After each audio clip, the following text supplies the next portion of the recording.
भाई लोग नमस्कार। आज के इस वीडियो में पावर स्टार पवन सिंह जी के फैंस के लिए बहुत ही बड़ी खुशखबरी लेकर आया हूं, जो कि पवन सिंह जी के लॉलीपॉप 2 गाने से जुड़ी बहुत ही बड़ी अपडेट इस वीडियो में देने वाला हूं। तो वीडियो में अंत तक बने रहें। उससे पहले चैनल पर नए हैं तो सब्सक्राइब करके बेल का आइकन जरूर प्रेस कर रहे ताकि पवन सिंह से जुड़ी ऐसे ही सारी अपडेट आप सभी को प्राप्त होती रहे। आप सभी को बता दो कि पवन सिंह जी के लाइफ का सबसे बड़ा सॉन्ग, जिस गाने का नाम है लॉलीपॉप लागेलू, जी हाँ, यह गाना पवन सिंह जी का वर्ल्ड फेमस सॉन्ग है, जो कि भोजपुरी को अगर कहीं भी सुना जाता है तो पवन सिंह जी का गाना से ही भोजपुरी को पहचान मिली है। जिस गाने का टाइटल है लॉलीपॉप लागेलू। इसी गाने से भोजपुरी को पवन सिंह जी इंडिया ही नहीं बल्कि इंडिया से बाहर भी बहुत सारे देशों में पवन सिंह जी इस गाने से भोजपुरी भाषा को पहचान दिलाए हैं। तो भाई लोग आप सभी को बता दूं कि यह गाना पवन सिंह जी का बहुत ही बड़ा सॉन्ग है, बड़े बड़े पार्टी सॉन्ग में शामिल है यह पवन सिंह जी का लॉलीपॉप लागेलू सॉन्ग। तो भाई लोग आप सभी को बता दो कि पवन सिंह जी के फैंस बहुत ही दिनों से लॉलीपॉप 2 की मांग कर रहे थे कि भैया लॉलीपॉप सॉन्ग 2 कब आएगा, कब तक आएगा। बहुत ही दिनों से पवन सिंह जी के फैंस का यह मांग था। तो भाई लोग आप सभी को बता दूं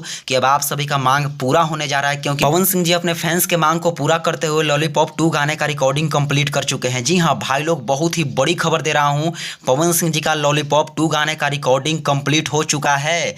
बहुत ही बवाल गाना होने वाला है भाई लोग, लॉलीपॉप लागेलू 2, जिस गाने का रिकॉर्डिंग पवन सिंह जी के द्वारा कंप्लीट कर लिया गया है। लेकिन आप सभी को बता दो कि भाई लोग, मुझे इस खबर की जानकारी कल रात को ही मिल गई थी, लेकिन वीडियो बहुत ही लेट बना रहा हूं, सो उसके लिए सॉरी चाहता हूं भाई लोग। पवन सिंह जी का लॉलीपॉप 2 सॉन्ग का रिकॉर्डिंग कंप्लीट हो चुका है। अब आप सभी के बीच बहुत ही जल्द इस गाने का शूटिंग करेंगे पवन सिंह जी, और आप सभी को बता दो कि बहुत ही जल्द पवन सिंह जी लॉलीपॉप 2 गाने का वीडियो शूट करेंगे। उसके बाद आप सभी के बीच इस गाने को रिलीज किया जाएगा। सो ज़्यादा लेट नहीं है, बस आप लोग थोड़ा सा वेट कीजिए। इतना दिन वेट किए तो थोड़ा सा और वेट कर लीजिए। बहुत ही बड़े लेवल पे इस गाने का वीडियो शूट किया जाएगा लॉलीपॉप लागेलू 2, और बहुत जल्द आप सभी के बीच रिलीज कर दिया जाएगा। तो भाई लोग आप सभी इस वीडियो को चारों तरफ शेयर कीजिए ताकि पवन सिंह जी के सभी फैंस को यह पता चल सके कि पवन सिंह जी का लॉलीपॉप 2 गाना बहुत जल्द आप सभी के बीच आ रहा है। तो भाई लोग चलिए मिलते हैं किसी अगले और बवाल अपडेट के साथ। तब तक के लिए जय हिंद, वंदे मातरम, हर हर महादेव।